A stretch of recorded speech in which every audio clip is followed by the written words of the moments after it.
What is human security? We have seen national security. What is human security? National security is not just the security of the country but also of the people living in it. Human security refers to human-centric thinking or giving importance to human welfare. In human security, it is expected that human beings should be protected from all sorts of dangers and should be given equal opportunities of education, health, and development. It also includes the idea that a environment should be created for everybody to live a respectable life by overcoming illiteracy, poverty, superstition, backwardness, etc. Human security makes it necessary to protect the rights of minorities and weaker sections. What are the challenges to human security? The first one is terrorism. Now, why is terrorism such a big problem? Because it targets common innocent people. It does not follow any geographical boundaries. It aims at creating terror in the minds so that people began to feel insecure. Thus, in order to protect human security, it is necessary to put an end to terrorism. The next challenge is pollution and environmental issues, which has threatened human life. The last one we are going to see today is diseases. Diseases like AIDS, chikungunya, swine flu, Ebola have presented a big challenge. Children, at present, there is a disease which is a big challenge and is threatening the world order.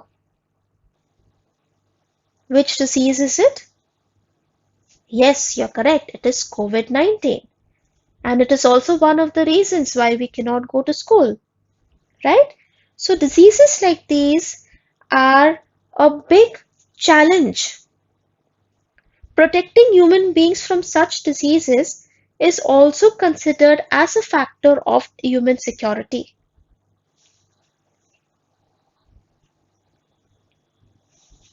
Can you tell? Can you tell some examples of complementary and contradictory national interests in the context of India and our neighboring nations? Now, here we can take the example of India and Pakistan. Now, India and Pakistan were both one nation at one point of time. They have a common heritage, common culture, and many common interests. However, we see that both these countries, after they formed independent nations, they have been constantly fighting with each other over Kashmir issue, over border issue, over river water sharing problems. So the complementary national interest we can say is the common heritage, culture and interest. And the contradictory would be the conflicts or the disputes which India and Pakistan have over Kashmir, river water sharing, etc. Do you agree? Nations enter into arms race with others in an effort to increase their military might. Arms race leads to further increase the sense of insecurity. This sense of insecurity further increases the threats to national security. In order to avoid these dangers, we need arms control, not an arms race. Do you agree? Yes. We need to control the production of arms and not encourage arms race. Think and suggest. All countries are not at par with respect to military might. In such a situation, what needs to be done to implement a policy of arms control? There are nuclear power nations and non-nuclear nations.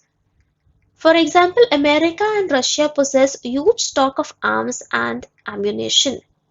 Under this disparity of military might, total disarmament will lead to arms control. What do you think? Increased violence in society is endangering human security. What kind of peace process should be created so as to prevent violence from growing? All sections of the society should adopt an attitude of tolerance and respect towards different opinions. Discuss. Do you think that only a democratic form of government can maintain human security? Which points will you present in a discussion? Yes, human security refers to human-centric thinking. It is expected that human beings should be protected from all dangers and they should be given various opportunity. Human security is possible under democracy because the formation of democratic government is from the people. In democracy, people representative participate and therefore they help to maintain human security. What efforts could be made at the level of the family for ensuring human security? Now, at the level of the family, opportunities of education, health and development to all members of the family can be given. Find out so as to understand more. What is a military regime? Does democracy exist in such regimes? When military is in control of the governance of the civilian of a country, it is known as a military regime, which means the government is controlled by the military. Democracy does not exist in such regions. A military regime is a completely different form of government. In such a form of government, democracy cannot exist in the true sense. Read the following passage and answer the questions that follow.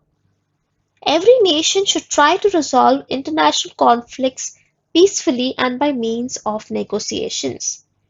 For that, the dialogue and exchange between nations should increase. The more the interdependence between nations, more will peace and security be strengthened.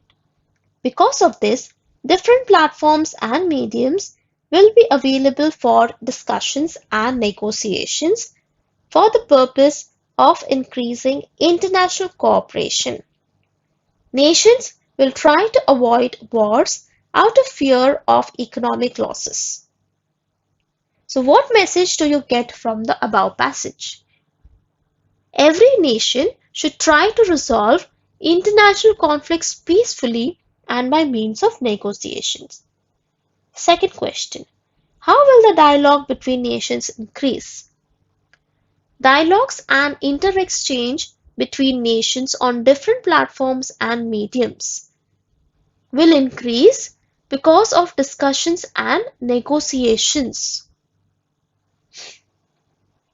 What is the relationship between economic losses and war? War causes economic losses. There is large-scale destruction of infrastructure and massive loss of life and property.